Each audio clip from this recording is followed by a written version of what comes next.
Hello, welcome, Cabbage here. In Magic the Gathering Arena, let's look at my deck for the Premier Draft Amonkhet Remastered set. And this is part of an apology for a delay for the Jumpstart release. It's totally fine with me. And then typically these cost 10,000 gold to enter, and I have never done one of these because that's very expensive for me as a free-to-play user. And also, I was very intimidated by the pressure of a timer to select cards along with other human people. So I did the quick draft against bots a little bit, but this one was free, so I tried it. And then that timer, it wasn't so much of a deal the longer we went. Like in the very beginning, I had no idea what my deck was going to be. But after I had whittled it down to the colors that I wanted, then it was much easier to pick the cards. Even though I did no research before I came into it. But yeah, let's look at my deck. I ended up with blue and red. I was trying to focus on blue, red, and black, just so I could get cards for my historic decks, which use those colors. But this turned out really well. The first pack, I was just picking all red because they were the only ones that I liked. And I was like, I wonder where this is going. But then I got a couple cards that really kind of decided it for me. So let's have a look here. But got a couple of 1-drops, just creatures. Hopefully get them out turn 1. That would be nice. And then looking at red, it's a lot of I guess buffs and just attacking. I got a lot of red creatures, so that's cool. What else we got? This is kind of cool. Afflict. I don't know what that mechanic is from, but yeah, that could help me with damage. And I got a couple of these. This is nice. These are commons. And then this is like Sleep or something. I do have a couple of desert cards in this deck, so that's good. And then here's like an unsummon. That's cool. I guess there's a lot of milling from the blue of this set, but I didn't really focus on that. I didn't think I could really take advantage of that. Okay, here is a red buff card. That's cool.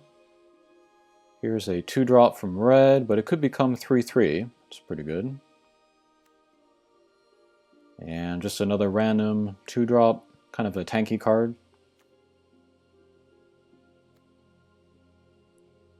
Here is a counter spell. There wasn't a ton of counter spells that I saw, so I don't know how often going to be able to use that. But here's another counter spell. And let's see. Here's a sweep. That's nice. 3 damage to everybody. That's a rare as well, so that's cool. Let's see. Yeah, just a random creature. You could get pretty strong. Has menace. That's cool.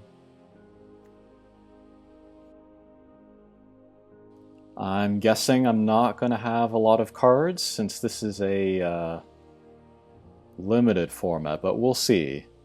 Blue has some drawing mechanics, but we'll see. Oh, and this was perfect. I got a counterspell on the blue side, and then I can cast it from the graveyard to tap lands. That might be useful. And then I grabbed a few blue flyers. Hopefully this will help me out. Let's see, here's some removal, possibly. And another buff. And a semi-strong character. Hopefully I have some deserts out when I play this guy. And another blue flyer. And another blue flyer. And then here's another kind of big-ish creature. And then this. This was the card that helped me decide to go blue-red. This was the first look at the second pack, and I saw blue-red, and I was like, okay, I guess I'm going blue-red now. And I did not know that mythic rares were possible to get in draft. I never got them before in other drafts. But I really like this one. I was actually kind of looking at the set before, and my eyes fell on this one, because I like when he dies, he can come back to my hand the next turn. There's a Phoenix card that I really like that does that, so yeah. This guy could be pretty useful. Make some tokens as well. Okay, and then I got a couple of the red deserts. I saw blue deserts, but I wasn't able to grab them. And then I got a colorless desert, so hopefully these three lands can come out quickly, help me with my other cards. And then as for the other stuff that I did not put in my deck, nothing really to say here. Oh, I grabbed this just because there's nothing else I wanted more, and then I can put this in my black-red sacrifice decks, maybe. Oh, and this guy? This was like the third pick of the pack. I couldn't believe that there was still a mythic rare in there. But again, he might fit in with my black-red sacrifice deck, so this was very, very lucky. And then this one's fun, but I just had to cut something from my deck, so I got rid of him. And then this one too. This would have worked, but I thought I had better cards. Okay, so that is a look at my blue-red deck for the Amonkhet draft. I'll record my games, and I'll show you like the best one or the most interesting one. Hopefully I can get a few wins, get some gems. There will be 3 free drafts in all, and if somehow I could gather up the gems to buy the mastery for Dungeons & Dragons, that would be amazing. That's my goal. Alright, thanks for watching, and we'll see you again. Take care.